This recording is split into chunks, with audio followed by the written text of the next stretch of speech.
Olá, está começando mais um episódio do Pod Fametro, o sexto episódio. Eu sou Luciana Cardoso e vou te acompanhar nesse debate. E hoje, para a gente falar sobre um tema muito importante, nós temos aqui o professor Davi Reis, ele que, no caso, é biólogo também e nutricionista, né, professor? Seja muito bem-vindo ao nosso Pod Fametro. Muito obrigado pelo convite. Nós temos também aqui a professora Paula Adriana, ela que é mestre e professora em educação física, né, professora? Seja muito bem-vinda. Muito obrigada. Temos também aqui a professora Graciana Souza, ela que também está conosco e vai falar pela enfermagem. Boa tarde, satisfação em contribuir. Queridos, e hoje nós vamos falar sobre um tema que é início de novembro e nós vamos falar sobre a campanha que move, né, o Novembro Azul, para se tratar ali, incentivar os homens à prevenção do câncer de próstata e a questão mesmo da sua saúde mental. E se tratando desse assunto, a gente parte para o tema, porque, professor Davi, a alimentação está ligada ao desenvolvimento de muitas doenças, né? Quando se trata, especialmente, do que a gente coloca para dentro, basicamente. Professor, na sua visão, né? Olhando como que a alimentação pode influenciar na vida saudável do homem. Bom, pensando que a alimentação é uma das mais necessidades básicas, né, que a gente tem, então se você consegue fazer uma boa alimentação, isso consequentemente vai reduzir todo o risco, né, de doenças que a pessoa pode vir a desenvolver. Mas é claro que a gente precisa pensar nas variáveis com relação a esses fatores, né? Então, principalmente homens que trabalham, a gente tem uma preocupação maior porque às vezes a gente não cuida da saúde, né? E homem para ir ao médico é a coisa mais difícil do mundo, só vai quando está praticamente morrendo, né? Então, isso reforça principalmente esse cuidado, pensando que a fase do trabalho é uma fase de maior risco para o desenvolvimento dessas questões. Então, o básico é começar com a alimentação de verdade mesmo. A alimentação de verdade é aquela que é a alimentação brasileira. O arroz com feijão, as verduras, né? E as frutas que você gosta e, é claro, sempre a porção de proteína. Não podemos deixar de usar a proteína, né? Porque ela vai também reduzir o risco de você perder massa muscular. Enquanto a gente está trabalhando, a gente não consegue comer proteína em quantidade suficiente e a gente vai perdendo massa muscular, que isso consequentemente pode levar a quaisquer outras complicações de saúde mais para frente. Então, o homem pensar que precisa melhorar o consumo de proteína e que isso consequentemente também pode evitar as doenças crônicas mais comuns. Inclusive a prevenção ao câncer.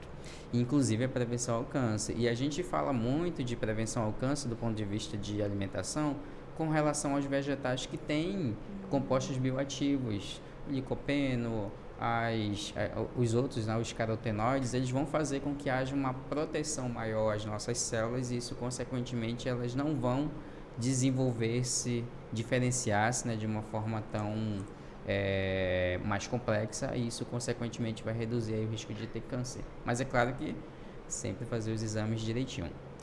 Professor, que naturalmente os homens eles criam ali uma certa desculpa, especialmente se tratando da rotina, né? Nós professores, por exemplo, geralmente passamos o dia inteiro fora, ou às vezes o homem ele tem aquela desculpa, mas eu não tenho tempo para fazer ali uma marmitinha, eu não tenho tempo ali para comer comida de verdade. Mas é possível, professor, diante de uma rotina ali mais intensa, você criar um hábito mais saudável, mesmo que diante dessa rotina? E isso é, com certeza, possível, principalmente pensando que você pode planejar. Hoje a gente tem uma facilidade muito grande de ir no supermercado e conseguir comprar o básico, né? E se você consegue tirar um tempo da sua semana para preparar as suas marmitas, isso consequentemente, além de você comer algo do seu gosto, do seu tempero, que às vezes a gente vai comer fora, não agrada o tempero, né? Ou às vezes está muito salgado, às vezes está com muito tempero, né? Tempero que a gente não gosta, então você consegue colocar o seu sabor. Então, prepare as suas marmitas. Hoje é muito simples de fazer o preparo das marmitas. Tem uma sistemática, né, desse preparo que a gente sempre orienta, para deixar sempre ela muito mais funcional, muito mais atrativa e, consequentemente, saciar. Então, você consegue preparar a sua marmita da semana com 4 horas, ou até menos. Dependendo se você organizar tudo direitinho, você consegue em menos tempo preparar a sua marmita da semana. Você pode congelar por uma semana, não vai perder nenhum sabor, vai ficar consistente, vai ficar do ponto que você gosta, e você só esquenta no micro-ondas ou no forninho, e aí você vai comer algo mais saudável, ou seja, você sabe o que está comendo, né? Quando a gente come fora, eu não sei o que colocaram. Às vezes coloca no feijão algo para engrossar, às vezes colocou lá um tempero que é industrializado, então isso consequentemente já é um fator de risco a mais, né, para desenvolver outras doenças.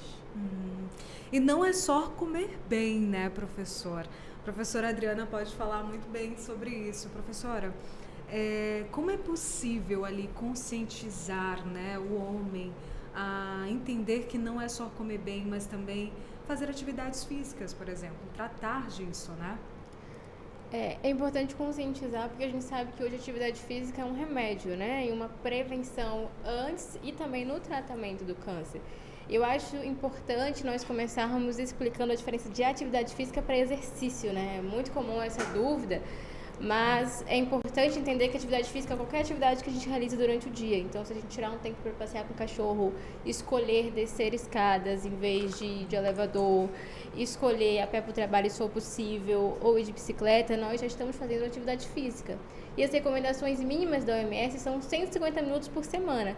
Então, se você realizar 150 minutos por semana, já te previne de várias doenças crônicas, inclusive do câncer. Já o exercício físico tem um fator mais poderoso, né? Porque é uma variável mais controlada. É o treinamento que você consegue periodizar, por exemplo, uma musculação periodizada com o objetivo de perda de peso, ou um treino de musculação com o objetivo de atuar no tratamento do próprio câncer, né? Seja de próstata ou vários tipos de câncer. Então, é importante entender essa diferença para que a gente consiga atuar sobre. E hoje a gente vê os dados científicos aí mostrando que o exercício físico sim é um fator protetor das doenças cardiovasculares, do câncer, de N doenças crônicas, né? Não só o exercício físico, mas também como a evitar o comportamento sedentário, que também é um assunto muito sério para a gente falar hoje, né? O comportamento sedentário e a inatividade física e a alimentação ruim, né? A alimentação inadequada, ela provoca N doenças crônicas, né? Por exemplo, se a gente passar 8 horas em tempo de tela, em tempo sedentário, a gente já tem um risco aumentado de várias doenças. Se a gente acumular esse tempo sentado com alimentação inadequada, com falta de atividade física, com falta de exercício físico, tabagismo, a gente já está em vários fatores de risco para o câncer, né? E a gente sabe que o INCA, em 2023, a estimativa era que ia aumentar 72 mil casos de câncer de próstata por ano. Isso é muito grave, né? Associado a outras doenças que também matam muitos homens, né? Como doenças cardiovasculares, por exemplo, que é o principal causa de morte, de mortalidade no nosso país e no mundo. Então é muito sério. O exercício físico ele consegue prevenir cientificamente todos esses fatores. Interessante. E para falar um pouco sobre esse cenário em Manaus e no Amazonas, professora Graciana, como é que está esse cenário, né?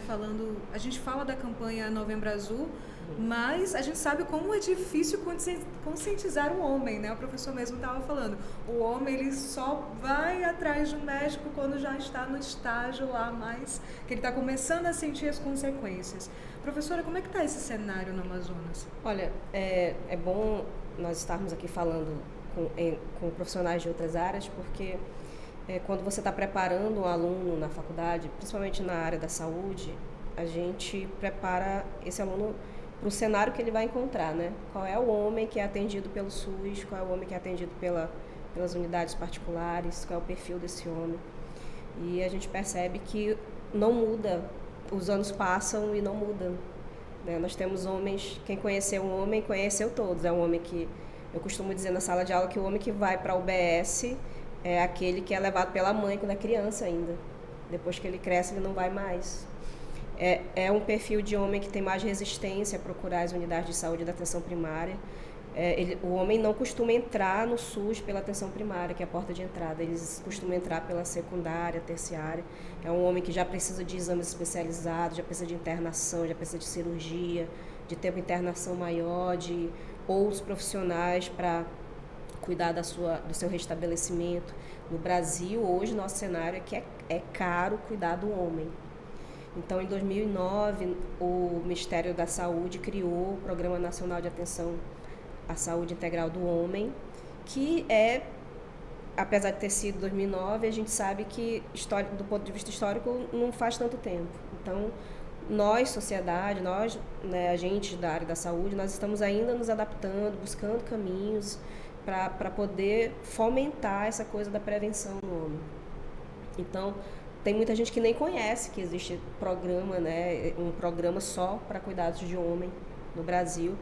E a política coloca alguns eixos de atuação, são 5 eixos principais, entre eles as doenças prevalentes no homem, que o câncer também está inserido. Aqui no nosso Amazonas, nós temos o câncer de próstata, como em todo lugar do Brasil. Nós temos também uma vertente de incidência muito grande, que é o câncer de pênis no Amazonas, que nós temos uma incidência altíssima, por vários fatores, mas também por causa do nosso clima, né, um clima quente e úmido. E alguns estudos mostram, né, já citar aqui os estudos da professora Júlia Mônica, enfermeira também, ela é enfermeira do SECOM e também professora da FAMETRO.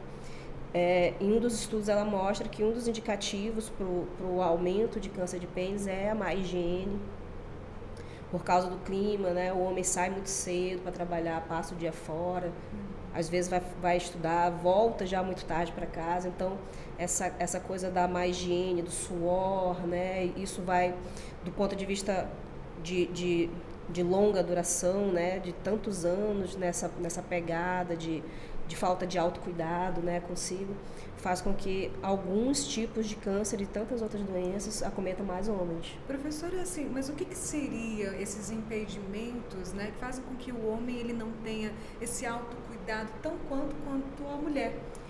Olha, eu pediria ajuda de um antropólogo, mas o que a gente sabe hoje que é multifatorial, a questão cultural do autocuidado do homem é uma grande barreira. O homem ele não sabe cuidar de si e ele não sabe cuidar de terceiros. Então, se você observar o cuidado de uma criança, é muito voltado para uma mulher. Quando você tem um idoso em casa, geralmente a cuidadora principal são figuras femininas, a esposa, a filha, né?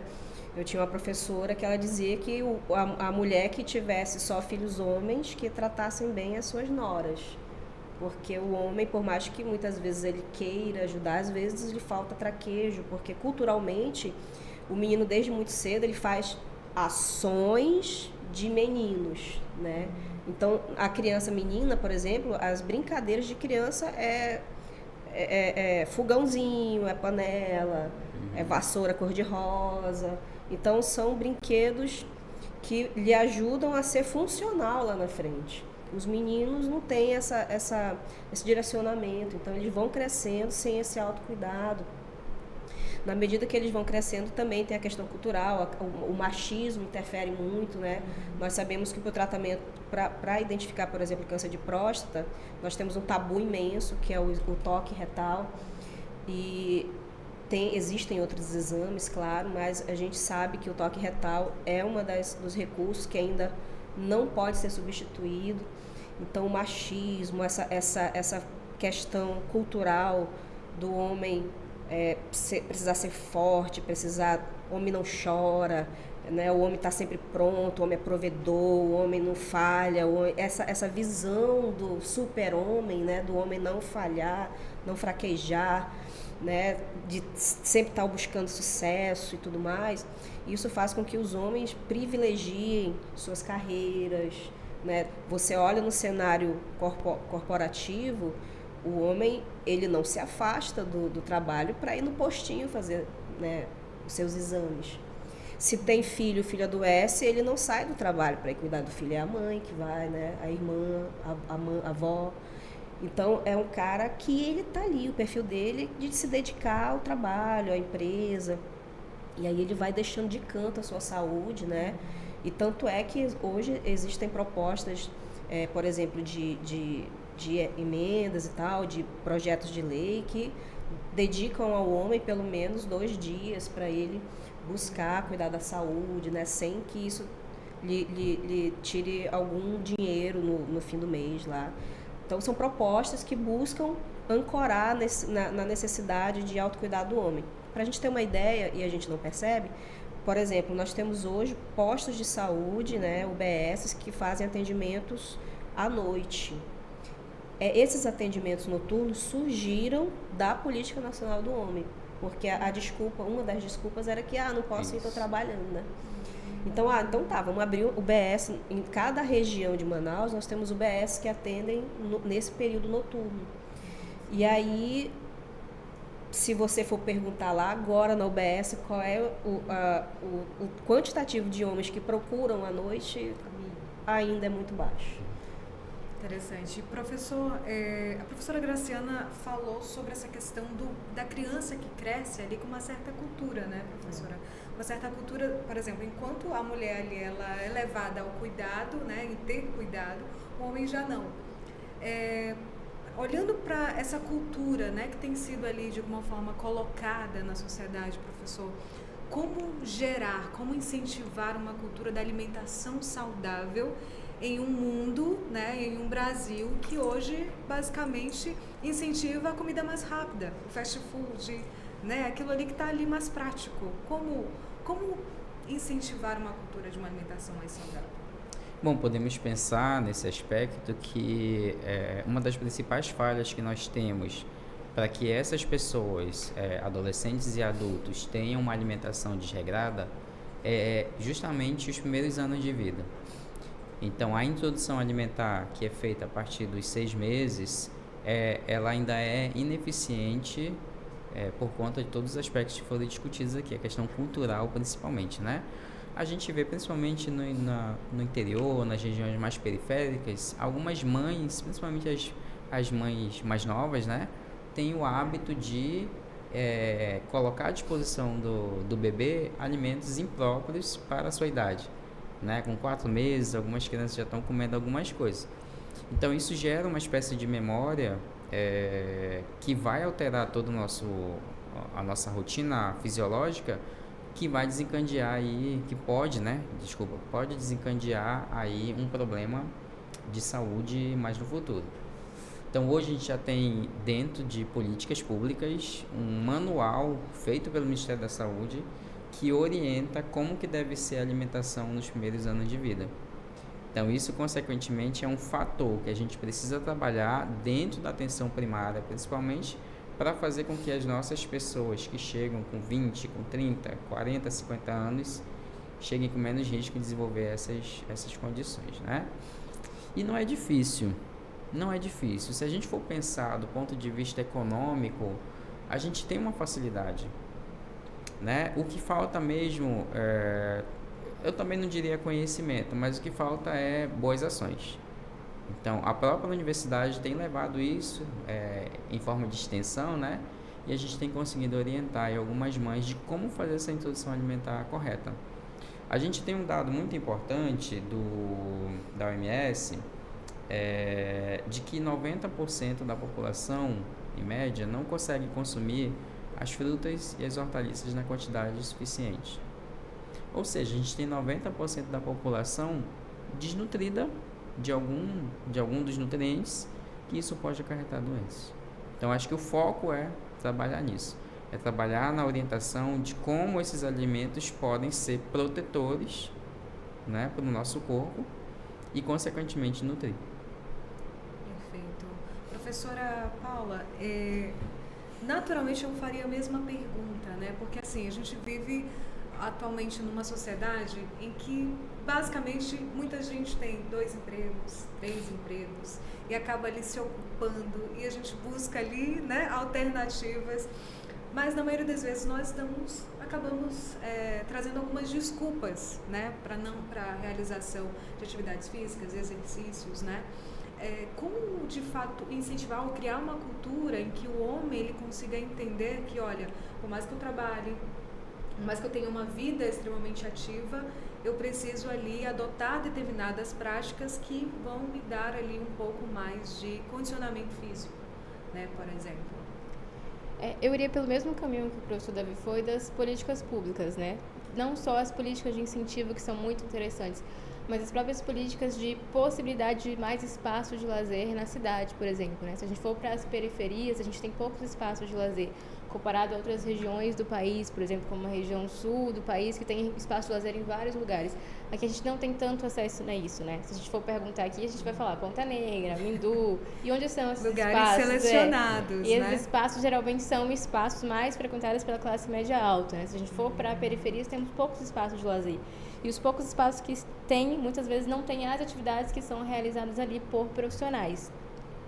E quando tem, são atividades que são mais ligadas às mulheres, né? Muitas vezes dança, atividades que as mulheres são mais incentivadas aí. Então, o primeiro ponto, incentivar os homens aí para várias atividades, principalmente atividades coletivas de dança, de ginástica aeróbica, própria hidroginástica, que é muito interessante, traz inúmeros benefícios.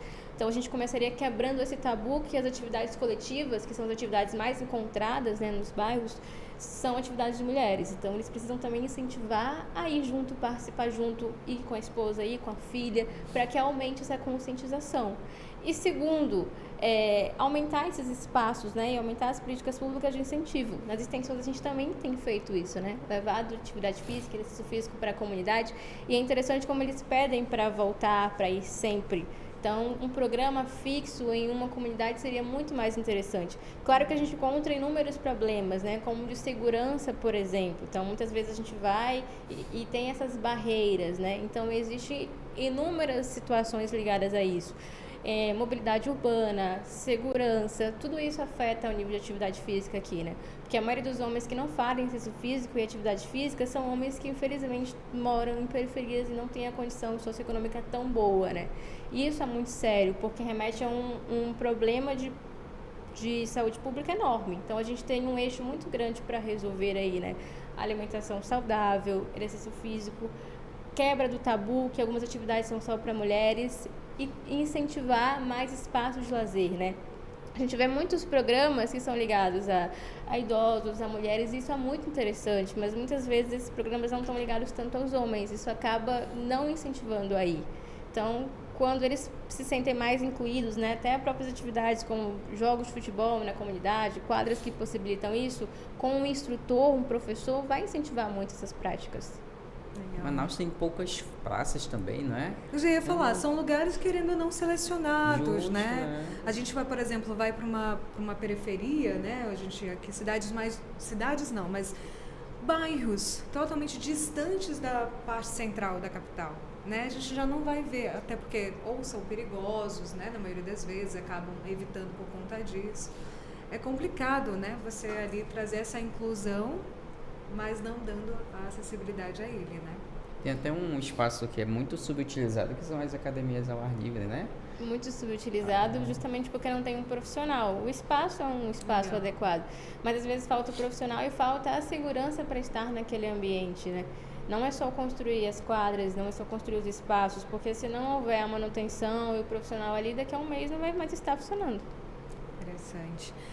Professora, quando se trata ali do Novembro Azul, como conscientizar esse homem agora? Qual é o passo que ele deve tomar? Sentiu alguma coisa?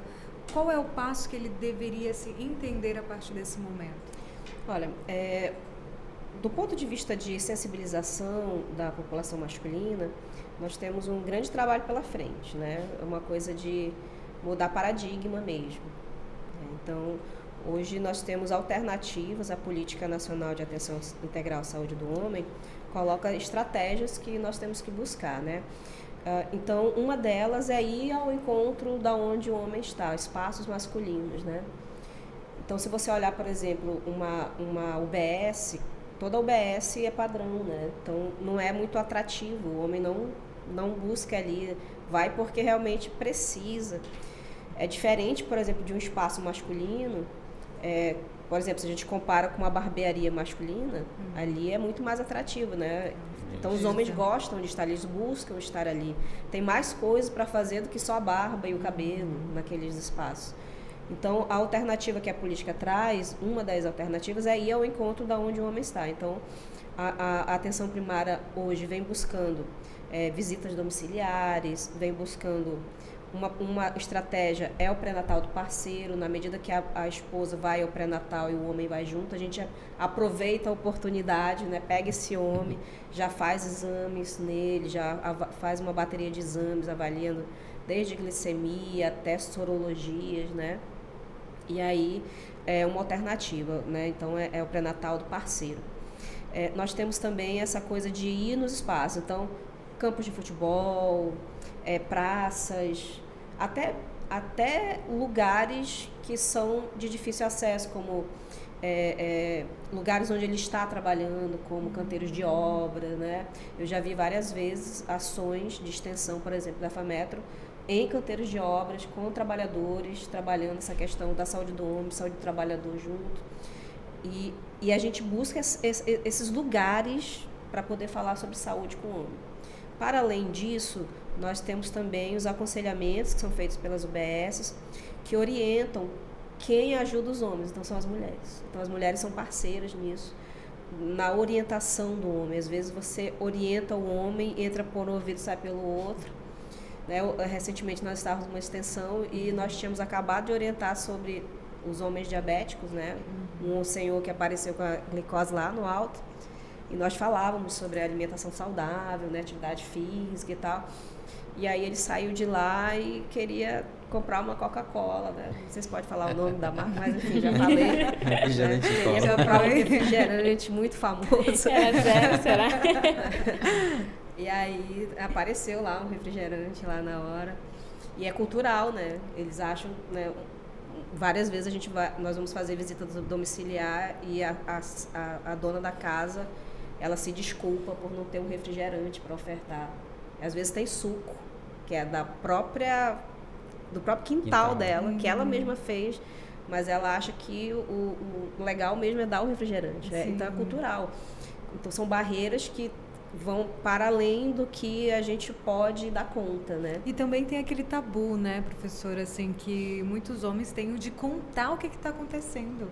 Sim. Se ele sentiu alguma coisa, se ele não está bem, ele tem um tabu de falar especialmente disso. Homem não consegue falar, não consegue.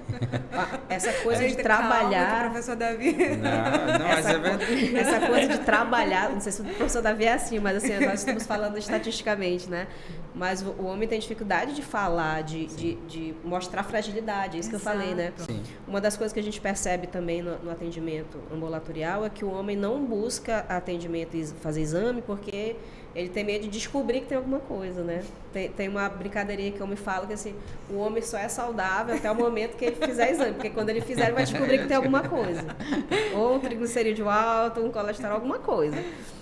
Então, eles têm medo de fazer exame também por causa disso, né?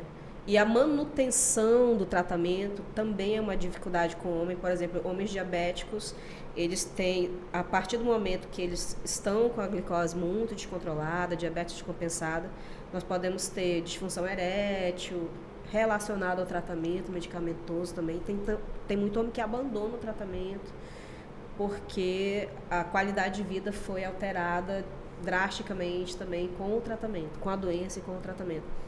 Então, a manutenção do tratamento também é difícil. Então, como um homem, por exemplo, sedentário, com sobrepeso, placa de ateroma, que precisa voltar a fazer atividade física para cuidar da saúde, ele também inventa desculpas, né, para que ele não faça atividade física.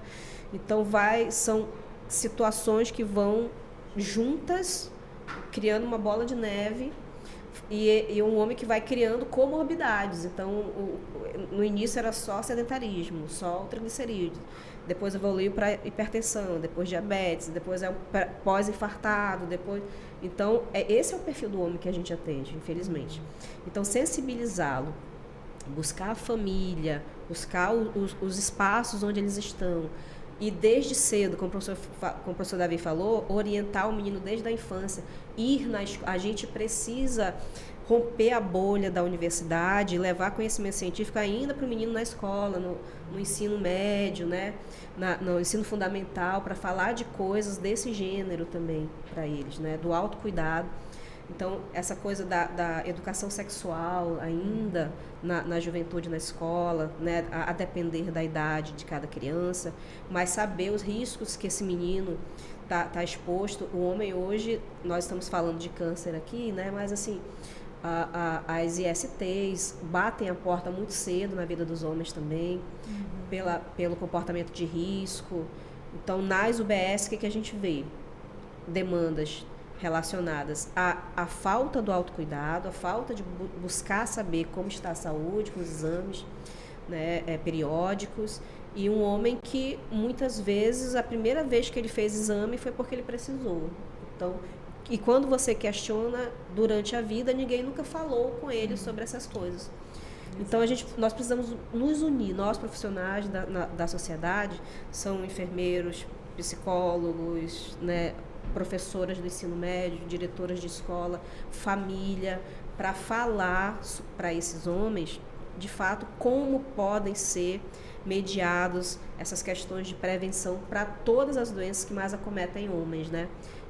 E não é só doença, a gente não está falando só de doença, a gente está falando de saber se expressar, saber dizer onde dói, principalmente questões relacionadas a essa situação de expressar sentimentos, né? Que é bem difícil. Na saúde do homem, a gente vê que um homem, por exemplo, nós temos uma alta incidência, por exemplo, de depressão em mulheres. Mas quando você verifica os documentos do Ministério da Saúde, o homem acaba tendo uma mortalidade maior porque ele não se cuida, porque quando ele entra em depressão ele já tem ideação suicida, é mais perigoso no homem, vamos dizer, né? Ao passo que na mulher você vê os sinais. Tem homens... O homem tenta como ele guarda, ali, ele passou, né, a vida toda treinando, ele sabe guardar para ele. Então, uma hora ele está aqui sorrindo para você, mas no outro momento ele está com ideação suicida e pode acontecer o pior a qualquer momento. E o homem tem essa dificuldade de expressar os sentimentos. Então, por exemplo, é difícil você achar um homem dizer assim, olha, eu não vou fazer o toque retal porque eu tenho medo, porque a minha masculinidade vai ser ferida. Tu não encontra homem falando isso. Agora tu vai encontrar homem fazendo brincadeirinha sobre isso. Sim. Então ele usa de subterfúgios, né, para negar o seu medo, os seus sentimentos, e nessa medida ele vai adiando o autocuidado. Então o nosso papel como profissionais, além de direcionar nos exames, é também abrir essa via de comunicação com esses homens, para que eles se sintam à vontade para estar, no meu caso como enfermeira, no ambiente de cuidado, né, que o Ministério da Saúde preconiza. Agora os professores podem falar como é lá na situação deles, né? Um homem, por exemplo, que faz atividade física, hoje a gente percebe que tem muito homem que está muito ligado à questão estética apenas. Não é a questão muito só mais, de saúde. né? Você vê hoje o uso de anabolizante, que também é muito difundido, utilizado, e também do ponto de vista nutricional, você percebe que os alimentos, a mídia, para onde quer que você olhe, tem coisas que são muito mais interessantes do que o bifezinho que você faz em casa, né?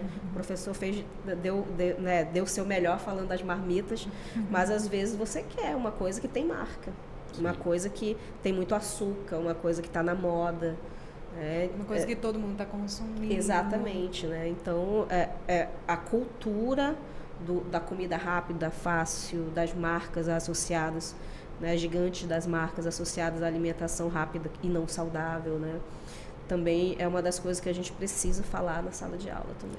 Interessante. E o homem, ele é o indivíduo que passa mais tempo em uma das fases da mudança de comportamento, que é a pré-contemplação. Ele sempre está negando.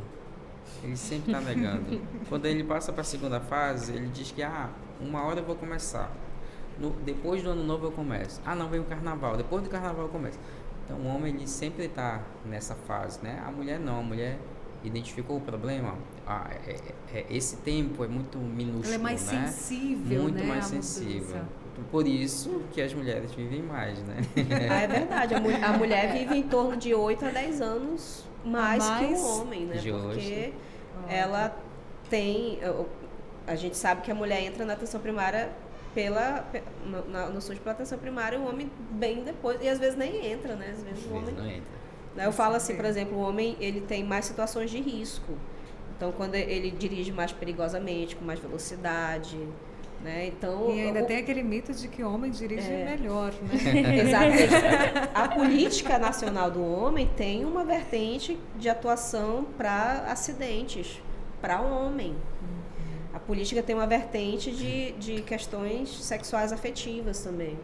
Sim. Então, tudo que é importante para o homem, a gente sabe. Agora, o desafio é mudar o paradigma do autocuidado dele, né? Então, é um trabalho de formiguinha, muitas vezes, e o que a gente precisa entender, e nós trazemos isso para a sala de aula, é o debate amplo sobre essa coisa do homem crescer, deixar, se permitir ser frágil, né? Então, quando o homem está doente, por exemplo, ele já quer voltar para casa porque tem que voltar para o trabalho, ele pensa nas suas responsabilidades, nos boletos para pagar, no filho, na esposa, não sei o quê, na conta de luz, de água.